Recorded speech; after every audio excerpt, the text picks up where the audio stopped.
Recurso de revocación por Sandra Castellanos.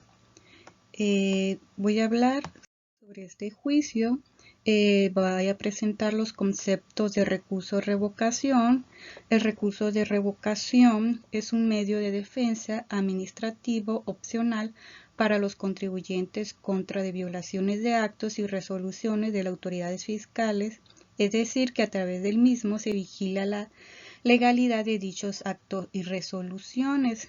¿A qué me refiero con la legalidad? Pues me refiero a lo que menciona en el artículo 132, que la autoridad podrá corregir los errores que advierta la cita de los preceptos se consideran violados y examinar en su conjunto los agravios, así como los demás razonamientos que recurren a fin para resolver en cuestión. Continuamos. ¿Contra de quién procede el recurso de revocación? Bueno, tenemos la fracción 1 que dice que la resolución definitiva dictada por las autoridades fiscales federales determinará las contribuciones, accesorios y aprovechamientos. Esto es para que proceda debemos estar presente en una resolución definitiva dictada por la autoridad fiscal federal y que determine las contribuciones accesorias y aprovechamiento. Las autoridades fiscales, al determinar la vista de la autoridad o revisión del gabinete o del dictamen del contador público o al revisar las declaraciones de los contribuyentes, pueden determinar las contribuciones, accesorios y aprovechamiento. Después tenemos la B, que niegue que la devolución de cantidades que procedan conforme a la ley. Bueno, esto puede ser que se considere que no tiene derechos a ellas. Este recurso es adecuado para lograr prosperen las devoluciones. Después tenemos el inciso C, que dicten las autoridades de aduaneras, el D, cualidades de resolución de carácter definitivo, causa de agravio, en particular en materia fiscal. Tenemos la fracción 2, que ya serían los actos de autoridades fiscales federales, y en el inciso A pues habla sobre los pagos del crédito fiscales. Y ya para el inciso B se dicta en el procedimiento administrativo de ejecución. Ahora hay que mencionar que en el artículo 75, del artículo 175, dice que es el embargo o terceros acreedores a que no estén conforme con la evaluación hecha podrán hacer valer el recurso de revocación que se refiere al inciso en relación al artículo 127 del Código Fiscal de Federación, ejecución que no se ajustó a la ley o violaciones cometidas ante el remate, ¿no? Esto es para cuando no quedas conforme con la evaluación del avalúo y quieres obtener un poco más, entonces puedes pedir otro, ¿no? Y el último que vendría siendo el C, que afecten los intereses del juicio de terceros en caso que se refiera al artículo 228, puede ser acreedor, hipotecario, acreedores alimentarios, incluso los trabajadores que se les deba un sueldo o una indemnización. Bueno, diapositiva que están viendo habla sobre ante quién se interpone el recurso, ¿no? Es optativo el recurso, se interpone ante un tribunal federal de justicia administrativa y se presenta a través del buzón tributario. Bueno, el escrito es una interposición de recurso que también podrá entregarse ante la autoridad competente en razón de domicilio y ante que emitió o ejecutó el acto impugnado. Al respecto de la Secretaría de Crédito Público, bueno, continuamos. Serán competentes para tramitar, resolver el recurso de revocación previsto en el Código Fiscal de la Federación las siguientes unidades administrativas de la Secretaría. Bueno, tenemos lo que viene siendo la Tesorería de la Federación cuando controvierta las resoluciones dictadas para las unidades administrativas que se integran. Después tenemos la Procuraduría Fiscal de la Federación, que es la materia de su respectiva competencia. Cuando se alega que un acto administrativo impugnable mediante un recurso de revocación no fue notificado o que le fue ilegalmente, será competente la unidad administrativa que conforme a los incisos se conoce, ¿no? Ahora vamos a hablar sobre los plazos para su interposición. Bueno, tenemos un plazo que es de 30 días hábiles el contribuyente, ¿no? El siguiente aquel que haya surtido efecto de la notificación, excepto el motivo que se interpuso, sea por violaciones cometidas ante el remate, ¿no? Tratándose de procedimientos administrativos de ejecución o no se ajuste a la ley, ¿no? Esto podrá interponer en cualquier momento antes de la aplicación y la autoridad recaudadora sería dentro de los 10 días siguientes de su publicación, ¿no? Después tenemos el plazo de la interposición de recurso de revocación, puede ser suspendido y si se llegase a presentar los siguientes supuestos. En caso de que el contribuyente afectado por un acto o una resolución administrativa falleciera, ¿no? Salvo que haya nombrado un representante, eso tendrá un plazo de 10 días. Y hasta un año. Esto vendría siendo cuando son incapaces, menores de edad, el juicio se suspende por un año y ya después de un año se vuelve a abrir. También se suspenden los plazos por la interposición de recurso de revocación si el contribuyente inicia un procedimiento de controversia previsto en los tratados para evitar la doble tributación o en su caso un procedimiento de arbitral contenido en dichos tratados, ¿no? Plazos, requisitos del escrito de reposición. Bueno, toda promoción que indica la autoridad fiscal deberá presentarse mediante los documentos digitales. Estas promociones que deberán enviarse a través del buzón tributario ya mencionado debe tener por lo menos los siguientes requisitos. Debe tener el nombre, denominación o razón social de domicilio fiscal registrado en federal el contribuyente. Para efecto de fijar competencia la autoridad y debe tener la clave corresponde a dicho registro. Esto es viene siendo la información personal del contribuyente. Y en la fracción 2 señala que la autoridad al que se dirige y propósito de la promoción y la dirección del correo electrónico para ser notificado. Y cuando no se cumpla, pues en esta la fracción 1 y 2, entonces tendrá un plazo de 10 días para que cumpla los requisitos omitidos o en su caso que no haya subsanado, se tendrá por no presentado. Esto viene, también es la parte de la representación, cosas que se necesita para la representación.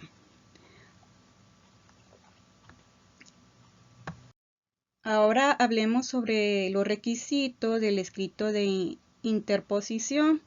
Bueno, la resolución o acto que se impugna, los agravios del acuse de resolución o actos impugnados, las pruebas y hechos controvertidos de que se trate. Más adelante, en la parte de donde vienen las pruebas, voy a mencionar un poquito más. Ahora hablemos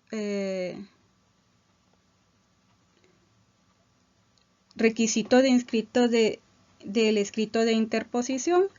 Tenemos lo que viene siendo en la fracción 1, que deberá acompañar lo que acredite la personalidad, lo que ya habíamos mencionado antes. El documento que conste el acto impugnado, la constancia de notificación del acto impugnado y las pruebas documentales que se ofrezca y dictámenes periciales en su caso. Los documentos podrán presentarse en fotocopia simple siempre que obre en el poder recurrente original.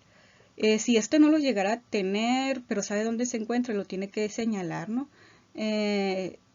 También se le dará un plazo para que pueda presentar lo que no se haya obtenido. Ahora, por favor, pasemos a lo que viene siendo los agravios.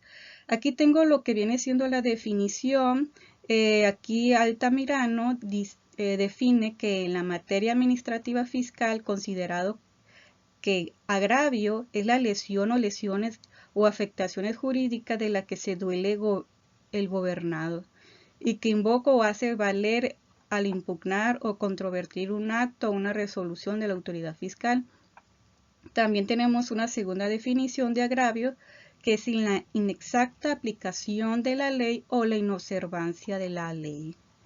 También tenemos una tercera definición, que este ya es el Tribunal Federal de Justicia Fiscal Administrativa. Habla sobre los conceptos de agravio, los requisitos que deben de reunir. Esto es para considerarse que hay un agravio, ¿no? Una resolución impugnada. Debe señalar con precisión la parte de la resolución, la lesión de algunos de sus derechos, debiendo mencionar el precepto o preceptos jurídicos que a su juicio dejó de aplicar o aplicó indebidamente la demanda, externando asimismo el razonamiento lógico jurídico, por lo que concluye que efectivamente existe una omisión o una indebida aplicación de los recursos aplicables en caso correcto. Hace mención aquí que si la falta de estos requisitos no habrá concepto de agravios, ¿no? Ahora procedemos a la improcedencia y el sobreseimiento. Esta improcedencia son recursos que se hace valer ante un acto administrativo que tiene estas pues 9 fracciones, que no afecta el interés jurídico recurrente, que sean resoluciones dictadas al recurso administrativo de incumplimiento, que haya sido impugnado en este mismo tribunal, que haya sido concedido, entendiéndose que por consentimiento de aquellos no se promovió el recurso en el plazo señalado, que sean conexos, si que no sean revocados los actos de autoridad, que haya una autoridad administrativa que los dictó, que sean resoluciones dictadas por las autoridades extranjeras. Ahora vamos a proceder sobre la improcedencia. Seguimos con la improcedencia y el sobreseimiento. Bueno, el sobreseimiento tiene 4 fracciones. En la primera fracción habla cuando se promueve y desista expresamente el recurso, ¿no? Como dice, desista. Cuando el sobrevenga alguna de las causas de improcedencia, que se refiere el artículo anterior que acabamos de leer, o cuando de la constancia que obra el expediente administrativo quede demostrado que no existe un acto o una resolución impugnada, cuando haya cesado los efectos del acto o resolución impugnada. Ahora estamos en la diapositiva de lo que viene siendo la prueba. Aquí estoy poniendo una definición de Eduardo Pallares que señala respecto a los medios de prueba. En el derecho procesal se entiende por medios de prueba todas aquellas cosas o hechos o abstenciones que puedan producir en el ánimo del juez certeza sobre los puntos litigiosos. Ahora, en el recurso de revocación se admitirá toda clase de pruebas, excepto lo que viene siendo la testimonial y la confesional de las autoridades. Las pruebas supervenientes son las que nacen en ese momento, ¿no? Se podrá presentar siempre que no se hayan dictado una resolución del recurso. Cuando el recurrente anuncia que se va a exhibir estas pruebas en los términos de los previstos en el artículo 123, tendrán un plazo de 15 días para presentar a partir del día siguiente que dicho anuncio. La autoridad conozca su recurso, mejor conocimiento de los hechos, ¿no?, controvertidos.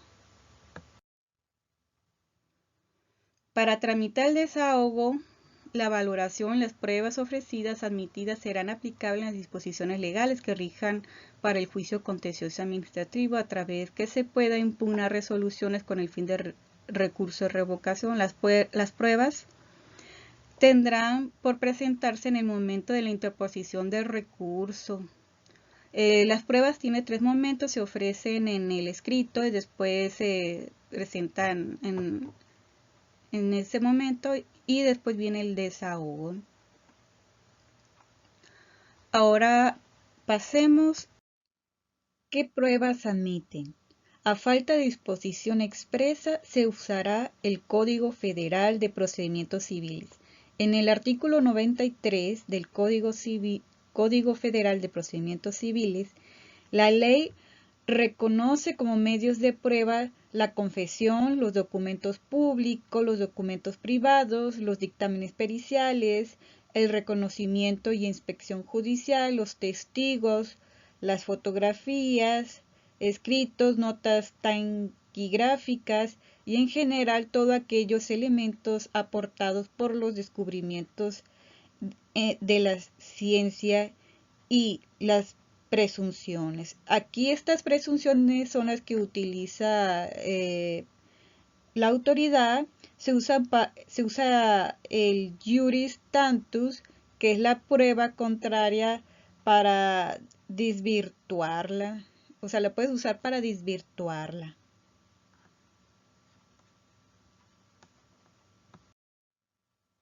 Prueba pericial y la valoración. En el artículo 41 y 46 de los juicios contenciosos administrativos, el desahogo de las pruebas periciales cuando se plantea en cuestión de carácter técnico y no hubiera sido ofrecido por las partes. La demanda o su ampliación tiene 10 días para que se presente sus peritos y acepten el cargo y rindan su dictamen y un término de 15 días. Por una sola vez, por causa de lo justifique, las partes podrán solicitar la ampliación del plazo para rendir el dictamen y la sustitución de un perito al mismo tiempo. La valoración de las pruebas se hará de acuerdo y hará pruebas plenas a la confesión expresa de las partes si en el documento público citado contiene declaraciones de verdad y manifestaciones de hechos de particulares ante la autoridad que los pidió, pero no prueban la verdad de lo que se declaró o lo manifestado. El valor de las pruebas periciales y testimonial, así como las demás pruebas, serán apreciación de la sala. A la resolución. Una vez que un recurso se ha interpuesto con la formalidad y los requisitos exigidos que se han presentado en las pruebas, la autoridad se encargará de estudiar el asunto para posteriormente dictar una resolución respecto a la controversia. La autoridad deberá dictar la resolución y notificación en los términos que no excedan de estos 3 meses para responder, ¿no?, en la fecha del recurso. El recurrente podrá decidir esperar la resolución expresa o impugnarla, el acto, para impugnar este acto. Una vez que se interpuso este recurso y subsanar las omisiones, la autoridad entrará en un plazo de estos 3 meses que acabo de mencionar para dar a conocer una resolución. De no dar la respuesta en este plazo, se tendrá por confirmar el acto impugnado y el recurrente podrá decidir si espera dictamen la resolución o bien se impugna, ¿no?, lo que mencioné anteriormente. Ahora, esta resolución de recursos se pueden expresar los agravios que anteriormente ya había definido que viene siendo los agravios y en ellos resulten fundados. Se planteará sobre una violación para que podrá revocar los actos administrativos.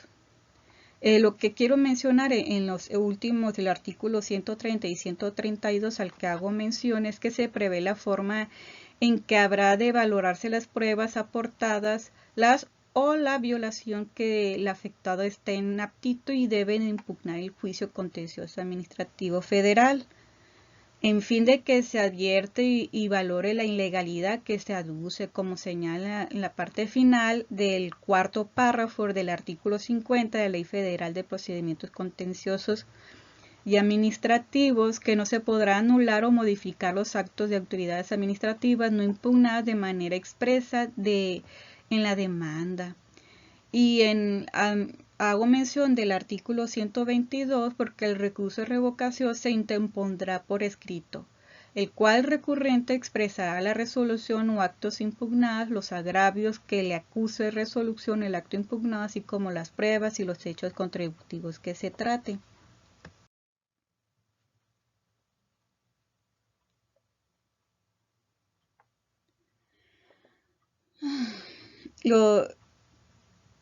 Ya había mencionado esta sobre la resolución, ¿no?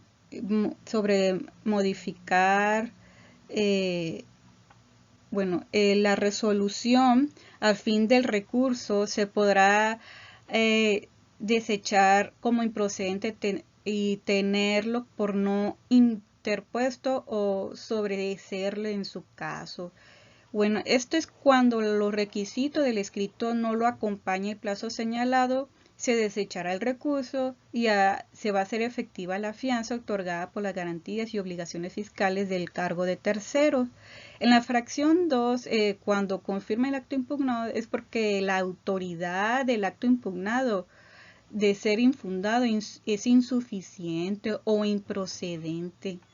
Aquí sobre lo que habla sobre la fracción 3 de mandar a responder el procedimiento administrativo o se emite una nueva resolución, es cuando se emite una nueva resolución es porque adolece de algún vicio de forma o se dejó sin efecto una nueva resolución por la misma autoridad que la emitió. Ahora, en esa fracción 4, en los actos impugnados, sus efectos, es cuando carece de un requisito de validez en el función que no se firmó, ¿no? Eso sería como algo de fondo, algo que no se firma. Y para la fracción 5, pues habla sobre las modificaciones de impugnación, dictado un nuevo que lo sustituya. Ahora vamos a hablar sobre lo que viene siendo los plazos para cumplir la resolución de un acto o de un acto recurrido, ¿no? Habla sobre un plazo de 4 meses para responder el procedimiento y dictar una nueva resolución definitiva, aun cuando haya transcurrido un plazo señalado, de lo que hace mención en ese artículo que ves en la diapositiva. Los plazos para cumplimiento de la resolución establece este artículo. Se empezará a correr a partir de los días hábiles siguiente a aquel que haya quedado firme la resolución para que lo obliga a cumplirla. Aquí lo que hago mención es que la resolución queda firme una vez que te dan la resolución que es total o parcial favorable. Es a partir de los 30 días que se interpuso el juicio. Y esto es hasta el tribunal que ya he mencionado, ¿no? Bueno, en esta diapositiva del trámite y resolución de recurso de revocación exclusivo de fondo, ya entramos a todo lo que viene siendo el recurso de revocación de fondo y habla que se podrá tramitar, resolver cuando el recurrente impugne una resolución definitiva que derive del ejercicio de las facultades de comprobación y cuando la cuantía determine un mayor de 200 veces las unidades medias y que sea del año en que vigente, ¿no? También el promovente que haya optado el recurso de revocación exclusiva de fondo no podrá variar su elección ya que escogió eso. Y solo podrá hacer valer los agravios exclusivos sobre el fondo y se entenderá como agravio de fondo, esto es una definición, al que se refiere el sujeto, objeto, base, tasa o tarifa, respecto a las contribuciones revisadas que pretendan controvertir conforme a alguno de los siguientes supuestos, como hechos u omisiones de las resoluciones impugnadas en la ampliación o la interpretación de la norma y sus efectos, así como la valoración o falta de pruebas o valoración de procedimiento. Ahora estamos en la diapositiva del escrito de recurso de revocación exclusivo de fondo. Aquí voy a hacer mención del artículo 133D hasta el 133G y más adelante voy a hablar sobre el escrito. Voy a poner una fotografía del escrito. El artículo 133D nos hace mención sobre el artículo 18, sobre satisfacer los requisitos, y el 22 de este código, que es acompañado de la manifestación y lo que se indica, ¿no? Y los agravios de fondo, así como su origen. También promoverá y deberá juntar el escrito el documento que prevé en el artículo 123, y si el contribuyente manifieste en el escrito de fondo una audiencia para ser escuchado por la autoridad más tardar dentro de 20 días hábiles que se emitió el oficio, y la autoridad señalará el día y la hora para que sea escuchado. En este supuesto que el promovente acompaña el escrito, la prueba documental, el dictamen pericial, la autoridad administrativa tiene la facultad de valorar el dictamen y el perito que lo emitió. Aquí, en el supuesto en que se promovente acompaña el escrito, la prueba documental, dictamen pericial y la autoridad administrativa tienen la facultad de valorar el dictamen y el perito que lo emitió. También la resolución del recurso de revocación exclusivo de fondos se emitirá en el sentido que confirme el acto impugnado, que deja sin efecto el mismo la modificación, o dictar un nuevo que lo sustituya en los términos dispuestos en el artículo 133, que ya habíamos mencionado las fracciones, ¿no? Que es el 2, el 4 y el 5. La resolución será favorable al promovente cuando el hecho u omisiones dieron origen al acto impugnado, o que no